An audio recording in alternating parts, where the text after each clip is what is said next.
आप बताइए, बोलियो ना भाई। समझो ध्यान से, लोग मेहनत नहीं करते। एक बात सही देखो, सबसे पहले कहा है इलेक्ट्रॉन इसी के भीतर गति करते हैं। यहाँ कौन गति करता है? इलेक्ट्रॉन। ये सब क्या है? इलेक्ट्रॉन है। ये सब क्या है? इलेक्ट्रॉन है। और इसकी ये क्या होती है आपको पता है? नाभिक यही तो है। ये सब इसके चारों क्या परमाणु है। नाभिक होती है धनात्मक। तो इसने प्रश्न में क्या कहा, एक बार फिर से पढ़िए। अब आराम आराम से पढ़ो एक लोग।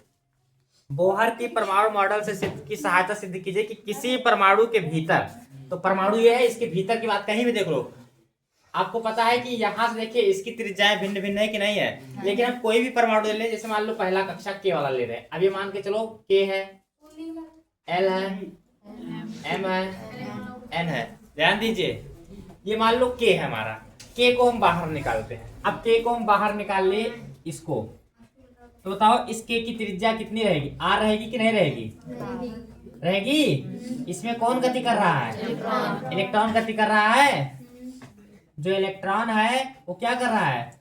ये इलेक्ट्रॉन है। किस वेग से गति कर रहा है? v वेग से गति कर। इसका द्रव्यमान होगा कुछ नहीं होगा।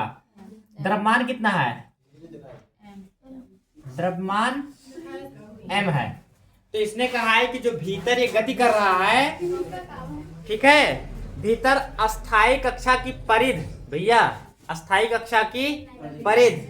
तो जो परिध होता है, परिध का सूत्र क्या होता है आपको पता है? वृत्त की परिध। देखिए परिध कहाँ है, ध्यान दीजिए, यानी वृत्त होता है, वृत्त की क्या होती है?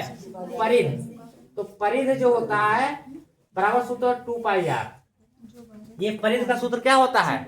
2πr। भाई समझिए, इसने कहा है कि जो वृत्त की परिध है, यानी परिध का सूत्र क्या होता है? 2πr। उस कक्षा के जो परिध है, उस कक्षा के इलेक्ट्रॉन के संगत इलेक्ट्रॉन के डी ब्रॉगली तरंग दैर्ध्य, डी ब्रॉगली तरंग लैम्डा, यानी जो डी ब्रॉगली चुप रहो, तरंग दैर्ध्य यानी ये क्या है? लैम्डा है। लैम्डा की क्या पूछ रहा है? ये बराबर है, यही तो कह रहा है, पूर्ण गुणज में है। यानी इसके कहने का मतलब हमको सिद्ध करना है। क्या सिद्ध करना, पहले ही पता करो।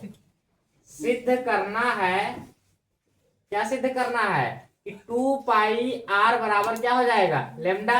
लेकिन ध्यान रखे, अब इसमें कई कक्षा है ना, जैसे 1 2 3 4, तो उसको जानने के लिए क्वांटम संख्या n लिखते हैं। तो यहाँ क्या हो जाएगा? 2πr बराबर क्या हो जाएगा? n lambda. ये सिद्ध करना है, ये आपको सिद्ध करना है, समझ लीजिए।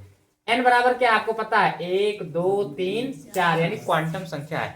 तो ये पता चला हमको करना क्या है। अब आपको पता है कि बोहर के परमाणु मॉडल के आधार पर इलेक्ट्रॉन केवल उन्हीं कक्षा में गति कर सकता है जिसका कोणीय संवेग क्या होता है? nh/2π के पूर्ण गुणज में। इसको हम यानी इतना लिख लेंगे, जो सिद्ध करना पहले ये लिखेंगे, उसके बाद लिखेंगे हम जानते हैं, पीछे पढ़ चुके हैं, ऐसा लिखेंगे हम पढ़ चुके हैं। तो यहाँ लिखेंगे हम पढ़ चुके हैं, जैसे देखिए आप लोग पढ़ चुके हैं ना, तब हम लिखेंगे, क्योंकि हम प्रश्न का उत्तर दे रहे हैं। तो हम पढ़ चुके हैं कि बोहर के मॉडल के आधार पर कि इलेक्ट्रॉन केवल उन्हीं कक्षा में गति कर सकता है जिसका कोणीय संवेग nh/2π के क्या होता है? पूर्ण गुणज में। तो कोणीय संवेग को j से लिखते हैं। तो हम पढ़े हैं कि m, हिंदी लिखने के बाद लिखेंगे mvr बराबर क्या हो जाएगा? nh/2π। भाई समझिए ध्यान से, हमको परिध लाना है, ध्यान दो, 2πr लाना है। तो 2π तो यहाँ ये है, यहाँ r है कि नहीं है? तो 2πr यहाँ कर देते हैं। अब 2πr यहाँ कर दे तो बचा क्या? nh/ कितना? mv यहाँ हो जाएगा। चूंकि हम फिर भी जानते हैं कि p बराबर होता है संवेग बराबर mv होता है, होता है नहीं होता है? तो यहाँ हो जाएगा 2πr बराबर nh/ क्या हो जाएगा? p। चूंकि अभी भी हम जानते हैं कि लैम्डा बराबर h/p होता है, लिखवाए हैं, होता है नहीं होता है? तो जहाँ h/p है वहां क्या रख देंगे? लैम्डा। तो 2πr बराबर होता है n लैम्डा। आया कि नहीं आया? प्रूव्ड हो गया। बताइए आप पहले प्रश्न तो समझिए, पूछ क्या रहा है हमसे? पूछा यही था कि हमको परिध दिया है, ध्यान रखो, जो परिध है वो तरंग दैर्ध्य के बराबर होनी चाहिए। पूर्ण गुणज हो जाएगा। पूर्ण गुणज में हो गया कि नहीं हो गया? लगाइए इसको, थोड़ा मेहनत करो भैया, इसे नहीं जान पाएंगे।